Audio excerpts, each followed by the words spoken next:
Okay, Corey, you got to stay. Back in 59 and 60, a group of mostly Quakers, it wasn't a Quaker organization per se, but it was mostly Quakers, gathered. They created something called the Vigil, and it was a 24-hour vigil at Fort Detrick to draw attention, the world's attention, to the fact that that fort was now doing this research into germ warfare, as they called it. The question became, for the people in the larger community, the Frederick County community, was why can't we do this type of research for those who thought the research needed to be done? Why can't it be done somewhere else? Why do you want to add this type of research in a community? As far as I'm concerned, Biolabs 3 and 4 labs, which deal basically with the incurable type research on incurable type diseases, by and large, should not be in a metropolitan area, residential area. Time is distance. If something leaks out of one of these labs, time is distance. And the rate of dispersion can make it harmless or can make it very dangerous. Now, a lot of these stuff aren't going to survive in the atmosphere, but that's not the point. Remember, accidents are things that don't happen. You say, well, that can't happen. Well, that's not true. And accidents are things that happen that you think can happen. Fortunately, and I've said, and I sleep with this still to this day, the winds blow from my house to Fort Detrick. Now, I think to myself, I'm lucky it's blowing in that direction most of the time, but it really seems like I shouldn't have to be involved in that kind of luck to be able to enjoy my very nice lifestyle here in this. So thank you for joining us today, and if she hasn't already, she wanted to give all of the aldermen. We do have one committee that is seen as a citizen committee that has some reason for the different agencies at Fort Detrick, and there's a whole lot of agencies that are now involved in this kind of work, and the community. This committee is supposed to be a way in which those two can talk and help people like myself and many others have a more secure feeling about what Fort Detrick is doing, and specifically that our safety is on their minds as they work. I'm Beth Willis, and I'm chair of the Containment Laboratory Community Advisory Committee, and this is David Kay, who is the vice chair. Our mission is to serve as an interface between the laboratories and the public. You know, just to put it in context, Frederick is the national headquarters for biodefense research, and we started pre-anthrax letters with one small laboratory, and now we have the largest campus of high containment biodefense laboratories in the nation, if not the world. The concern is, what if something goes wrong?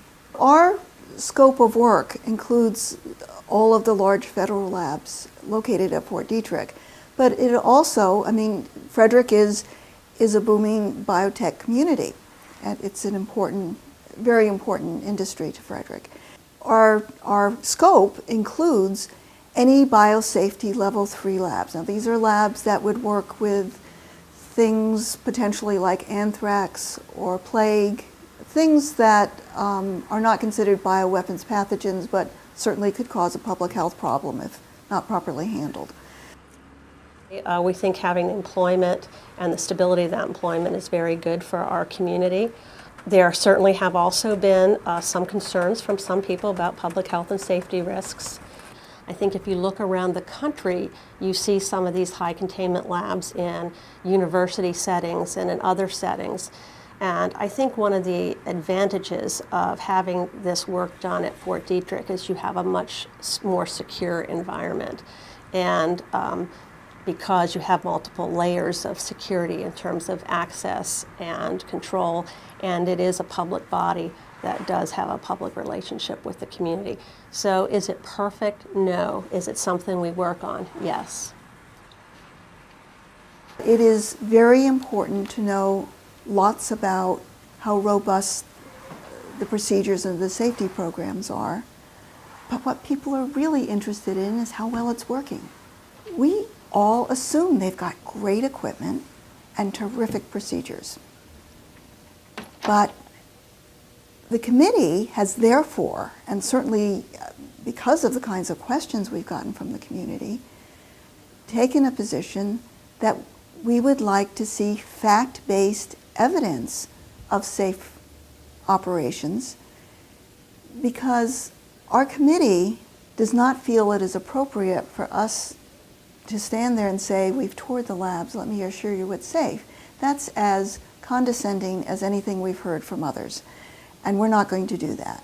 I feel strongly that when it comes to health and safety, particularly federal programs, are accountable to the communities in which they have arrived without being invited by the public. I'm not saying there's not tremendous economic benefit, et cetera, but we didn't get to vote on this. It feels like the decisions are out of our control. I've been writing letters and pushing for, and with our local people and also my United States senators and representatives. We need a single source place to report all the United States for all levels of biolab. But if you have one standard on how labs are run, how people report, from the whole 9 yards down, I think people would feel safer, and you'd get a lot more.